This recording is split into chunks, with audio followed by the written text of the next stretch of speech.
Bab 1016. Aku benar-benar tidak bisa menahannya lagi. Malam.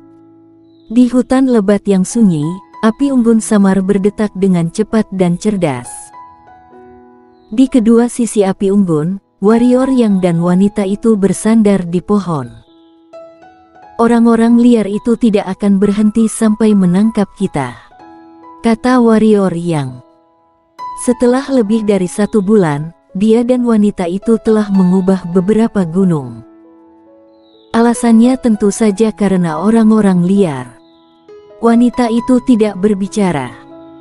Warrior yang tidak peduli, dan melanjutkan, aku pikir semuanya agak aneh. Mereka dilecehkan olehku sebelumnya. Secara logis, mereka harus menghindari kita.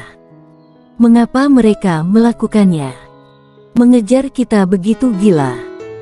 Wanita itu melirik warrior yang dan bertanya, untuk apa kamu berpikir begitu banyak? Warrior yang menggerakkan mulutnya sedikit dan berkata, ini terkait dengan kehidupan kita, tidak bisakah aku memikirkannya? Yang harus kamu pikirkan adalah bagaimana membuat dirimu lebih kuat, kata wanita itu. Warrior yang menepuk dadanya dan berkata, sekarang biarkan aku melawan seorang orang liar. Aku yakin bahwa aku akan menyelesaikannya dalam 30 pukulan. Setelah lebih dari sebulan, di bawah bimbingan wanita itu, dia dapat dikatakan telah mencapai overflight kualitatif. Kekuatan fisiknya masih sekuat sebelumnya, tetapi kendalinya lebih kuat dari sebelumnya. Sederhananya, dia sekarang dapat mengontrol kekuatan yang dimilikinya dengan lebih baik, yang bahkan lebih menakutkan daripada meningkatkan kekuatan. Apakah pandanganmu sangat pendek? Kata wanita itu. Apa maksudmu? Kata warrior yang. Wanita itu melihat sekeliling dan berkata, apakah kamu melihat dunia ini? Ini adalah dunia yang diciptakan oleh seseorang. Dunia yang diciptakan oleh seseorang yang mungkin telah jatuh, dan setelah beberapa tahun yang tidak diketahui, itu masih dapat menjebakmu, membuatmu tidak berdaya, bahkan putus asa. Tapi kamu masih berpuas diri dengan kekuatan semut kecil yang kamu peroleh, bukankah itu menyedihkan? Ekspresi warrior yang membeku. Setelah waktu yang lama, dia menggelengkan kepalanya dan berkata, tidak bisakah kita berbicara dengan normal? Wanita itu melirik warrior yang dan berkata, kurasa aku tidak punya apa-apa untuk dibicarakan denganmu. Kita sudah saling kenal begitu lama, aku masih tidak tahu siapa namamu. Ngomong-ngomong, namaku warrior yang, bagaimana denganmu? Kata warrior yang. Kepribadian seorang wanita terlalu dingin, dan dia tidak bisa mengatakan sepatah kata pun selama beberapa hari. Dia tidak memiliki kemampuan seperti itu, jadi dia sering menemukan beberapa topik untuk dibicarakan dengan wanita. Kurasa kamu tidak perlu tahu, kata wanita itu. Mulut warrior yang berkedut dan berkata, aku tidak bisa berkomunikasi denganmu secara normal.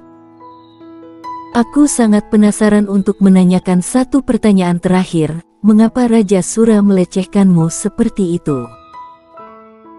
Jika kamu seorang manusia, aku akan mengerti, bagaimanapun juga Raja Sura yang mesum tampaknya sangat memusuhi manusia, tetapi kamu bukan manusia. Sepertinya kamu sangat mengenal Raja Sura, tanya wanita itu. Warrior yang menggelengkan kepalanya dan berkata, aku tidak mengerti, tetapi aku pikir wanita itu pasti cabul. Kenapa? Wanita itu sepertinya tertarik. Warrior yang berkata, aku pernah ke pemakaman manusia, di mana ada mayat manusia. Aku dapat melihat bahwa dia sangat memusuhi manusia. Ditambah caranya memperlakukanmu, bukankah dia mesum? Apakah kamu tahu mengapa dia membenci manusia? Wanita itu tiba-tiba berkata, kenapa?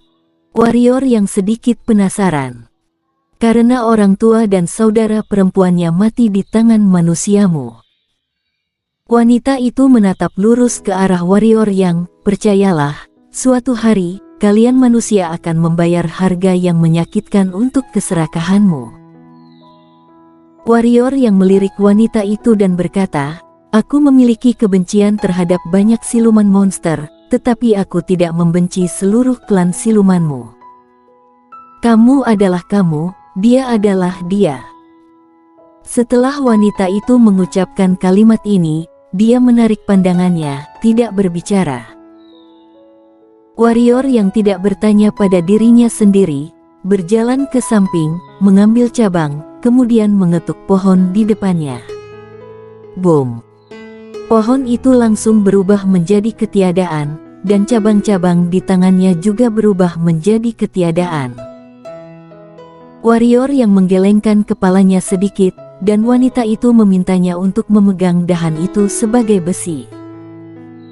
Sederhananya, jika dahan mengenai pohon, pohon itu hancur tetapi dahan itu tidak hancur.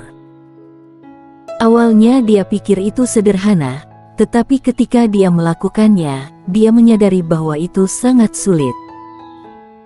Karena ranting-rantingnya tidak bisa menahan kekuatannya sama sekali, dan jika kekuatannya digunakan terlalu ringan, mereka tidak bisa dihancurkan sama sekali. Singkatnya, jika ingin seringan mungkin, dia harus mengontrol kekuatan hingga puncaknya.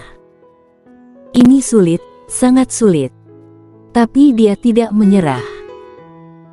Karena jika dia mampu melakukan latihan ringan dan berat, dia akan naik ke tingkat yang lebih tinggi dalam penggunaan kekuatan. Hanya ketika dia dapat melatih ringan dan berat, dia dapat mempelajari hukum kekritisan. Setengah bulan kemudian, warrior yang dan wanita itu mengubah pegunungan lain, karena ada jejak orang liar di pegunungan asli. Pada saat ini, dia hanya ingin berlatih dengan baik terlebih dahulu, tidak ingin membuang waktu dengan orang-orang liar itu. Dalam setengah bulan terakhir, dia telah menghancurkan setidaknya puluhan ribu pohon kuno. Di bawah latihan gila semacam ini, efeknya juga luar biasa. Dia sekarang bisa menghancurkan pohon dengan cabang, dan dia bisa menghancurkan pohon tanpa merusak cabang. Tentu saja itu tidak cukup, karena cabangnya tidak rusak dan cabang-cabangnya akan terbelah. Dengan kata lain, masih belum cukup menguasai. Kultivasi seperti ini sangat sulit, jika normal dan ada pemulihan energi hitam, dia tidak akan kesulitan berlatih selama setahun terakhir. Tapi sekarang, tanpa pemulihan energi hitam, tangannya akan mati rasa setiap kali berlatih selama beberapa hari. Yang bisa dia lakukan hanyalah bertahan dan bertahan. Dengan cara ini, warrior yang berlatih dengan panik selama sekitar setengah bulan. Plak! Sebuah cabang diklik di pohon, dan pohon itu meledak dalam sekejap, langsung mengguncang puing-puing pohon menjadi ketiadaan. Mengambil kembali cabang-cabangnya, warrior yang akhirnya menunjukkan senyum di wajahnya yang berkeringat. Dia menoleh untuk melihat wanita di samping, dan berkata, aku berhasil.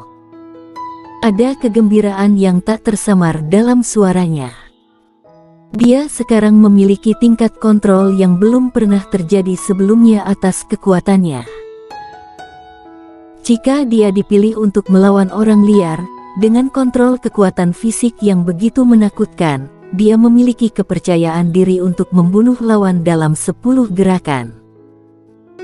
Wanita itu melirik warrior yang dan terdiam untuk waktu yang lama. Dia bertanya, apakah kamu tahu apa itu kritis?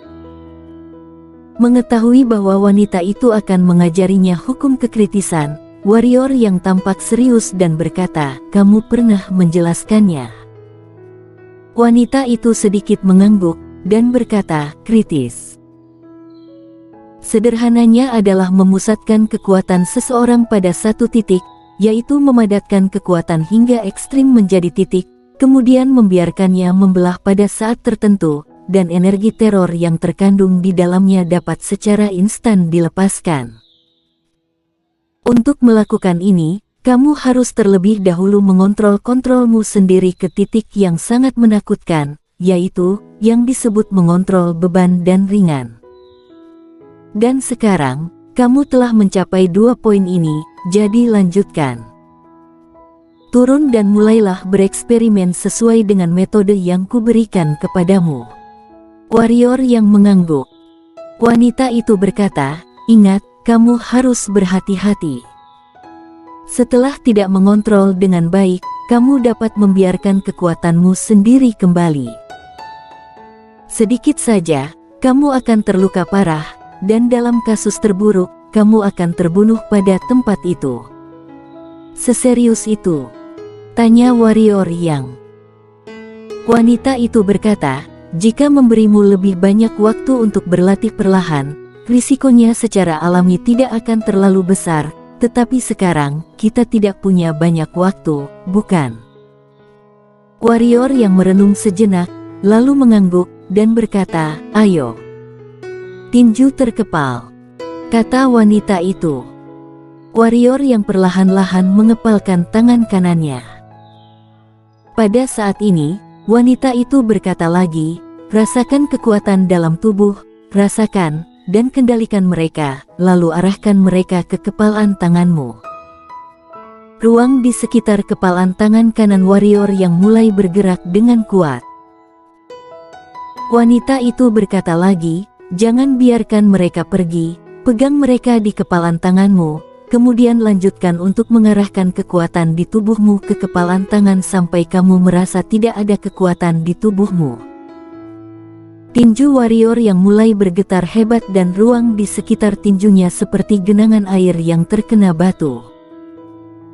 Jangan berhenti, kamu belum mencapai ekstrim, belum bisa disebut kritis jika belum mencapai ekstrim. Suara wanita itu terdengar lagi. Aku tidak bisa menahannya lagi. Warrior yang tidak hanya berjabat tangan, tetapi tubuhnya juga mulai gemetar. Di lengan kanannya, pembuluh darah biru naik dengan cepat, seperti ular kecil, sangat mengerikan. Itu harus dikendalikan. Suara wanita itu menjadi berat, hanya ketika mencapai batas kekuatanmu sendiri, kamu dapat disebut kritis, dan hanya ketika kamu merasakan kekuatan yang meledak pada saat kritis, kamu dapat benar-benar memahami apa itu kritis. Jika kamu tidak bisa mengendalikannya sekarang, semuanya akan sia-sia. Tidak hanya sia-sia, tetapi juga bisa menjadi bumerang bagi dirimu sendiri. Jika kamu tidak ingin mati, biarkan aku yang mengendalikannya. Retak. Suara wanita itu jatuh, dan tanah di bawah kaki warrior yang langsung retak. Banyak retakan dengan lengan tebal langsung menyebar ke ribuan kaki, dan pohon-pohon kuno dalam jarak ribuan kaki di sekitar keduanya juga meledak pada saat ini. Ayo. Tidak, aku benar-benar tidak bisa menahannya lagi. Wajah warrior yang sudah terdistorsi. Jika kamu tidak ingin mati, tahan saja untukku. Wanita itu berkata, tidak hanya menahannya, tetapi juga membiarkan seluruh tubuhmu menyebar ke kepalan tanganmu. Kritis-kritis, kurang dari batas dalam batas, bagaimana bisa disebut kritis? Juga, tidakkah kamu ingin melihat kekuatan tubuh fisikmu dapat mencapai batasnya? Warrior yang menutup matanya erat-erat dan seluruh tubuhnya bergetar hebat seperti pendulum. Ruang di sekitar kepalan tangan dan tinju kanannya mulai terisi dengan retakan. Ruang dalam jarak beberapa ribu kaki dari mereka berdua mulai retak, agitasi dengan penuh semangat, seolah-olah akan meledak kapan saja. Ruang dunia ini berkali-kali lipat lebih kuat dari ruang dunia spiritual. Jika berada di dunia spiritual, ruang di sekitarnya mungkin akan runtuh saat ini. Setengah seperempat jam kemudian, warrior yang meraung, aku benar-benar tidak bisa menahannya. Oh. Pada saat ini, selusin pria liar tiba-tiba muncul di kejauhan. Ketika mereka melihat warrior yang dan wanita itu, selusin pria liar melolong serempak, kemudian bergegas menuju warrior yang dan wanita itu. Wanita itu melirik selusin orang liar, kemudian berkata pelan, "Lepaskan kalau tidak bisa ditahan." Mendengar kata-kata wanita itu, warrior yang membuka matanya, kemudian membanting tinju kanannya ke selusin pria liar. Bersambung.